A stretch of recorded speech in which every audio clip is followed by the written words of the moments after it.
Hi, I'm Biff Turkle. You may have seen me in such fine quality chemistry educational videos as It Came from the Lab and My Lab Coat's on Fire, What Am I Supposed to Do? Safety video. Today I want to look into the realm of chemistry known as kinetics. And simply put, you're analyzing the rates of reaction that happen.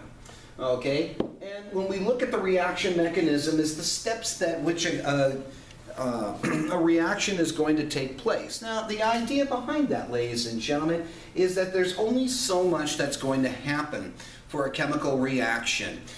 There are things that we can speed up a reaction or slow down a reaction, but the reaction is only going to go based off of the slowest step in the process. It doesn't matter how many steps you have in the process, if it's 5 steps or 4 steps.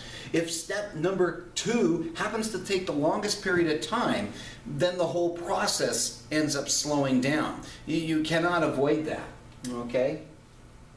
So we have to look at the idea of a reaction rate. And the idea, a simple idea, is looking at the change in concentration at time 2 and the concentration of time 1 and take the difference. And that's where we get our basic rate. And we're looking at the change in concentration per unit of time. So let's take a look at the reaction here where we're making ammonia. We have nitrogen gas, hydrogen gas, and we get ammonia as a result of this. So we look at the idea that as a reaction's happening, the concentration of our hydrogen gas is going to go down on this kind of a curve, and we would expect that. Well, what's happening? The hydrogen is being used up. That's the thing. The hydrogen is being used up in the process. Now, if we look at the concentration of N2, the gas, that's only going down 1/3 as fast. Well, wait a minute. Shouldn't they be going down at the same rate? No. Check this out. Go back, look at the rate of the reactants being used up. You have 3 times the amount of hydrogen gas being used up compared to the 1 time that the N2 gas is being used up. So it would make sense that the N2 gas will be used up only 1/3 as fast compared to the hydrogen. Now in the process, when we look at it, we have to look at the concentration of the ammonia that itself, the NH3. As the N2 and H2 are going down in concentration, the amount of NH3 is going to go up, which would make sense because we're making product. That would be the kind of important thing. Okay, so we can look at calculating rates. There's 2 ways we can look at it. We can look at average rates and we can look at instantaneous rates. Now the average rates, we can take that over long intervals of time, whereas instantaneous rate, what we can do is we get the slope of the line, the slope of the point that is tangent to the curve of the line in question. So there's 2 ways we can do this. We can do this with the average. This is the average slope method where we take 2 points on a line and then we calculate the difference in there. And that, again, that's an average time. But on the other hand, if we look at the instantaneous slope method, we pick 1 point on the curve and then we draw a line that's tangent to it, and then we can find out that. Now, fine. How do we define the rate? Well, there's a couple of ways to look at the rate. One, we can look at the appearance of product, or we can look at the disappearance of the reaction. So again, we can look at, again, in our example of N2 and 3H2 gets us 2NH3.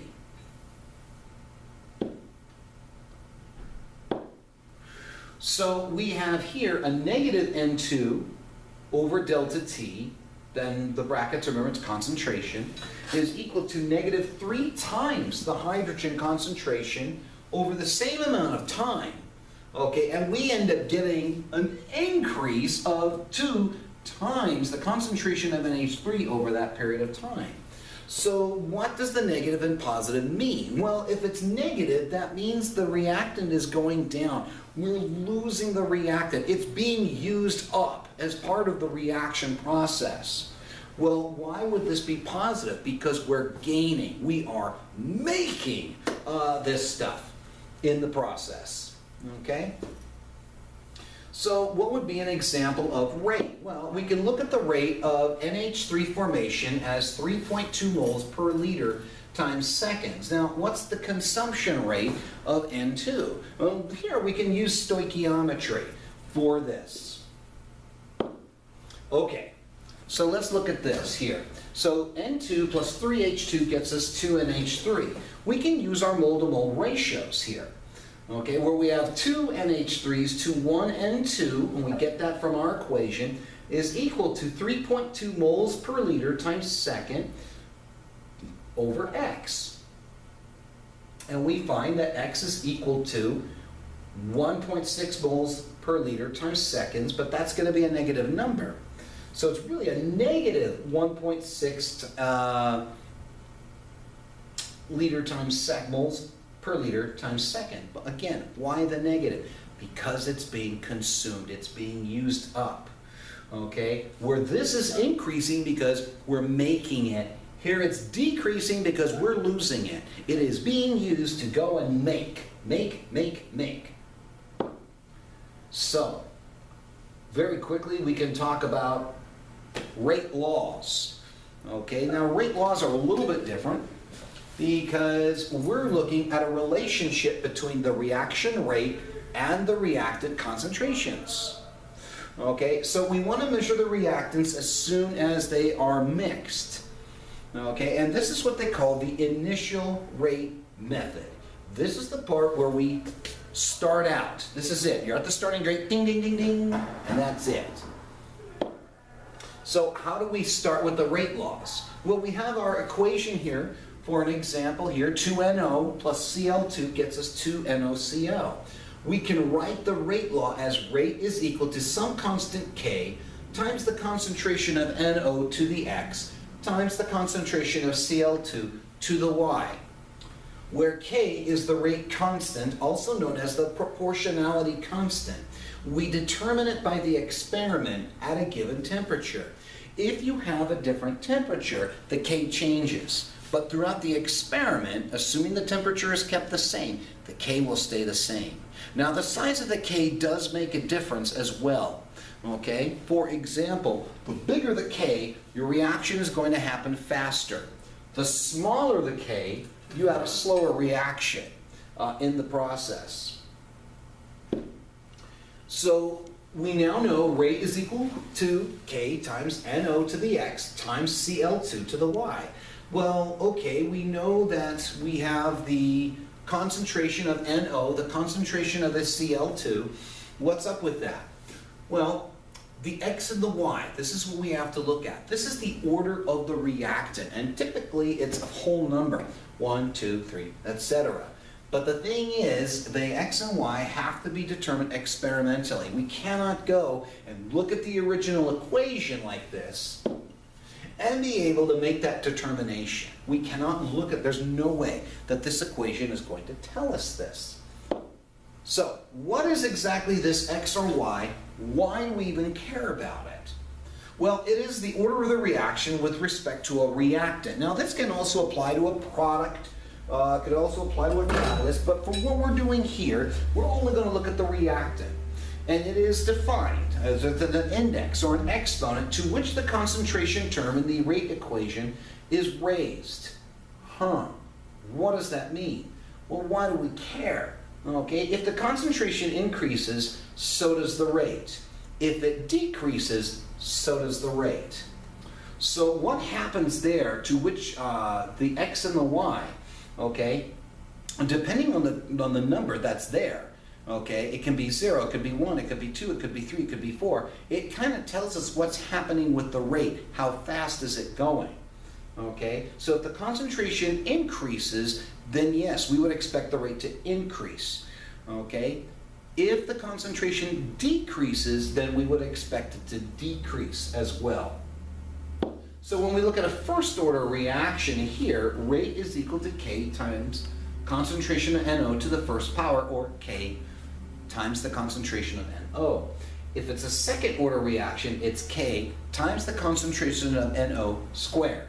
If it's a third order reaction rate, it's the concentration K times NO cubed, and so forth. Now this also applies to the CL2 as well.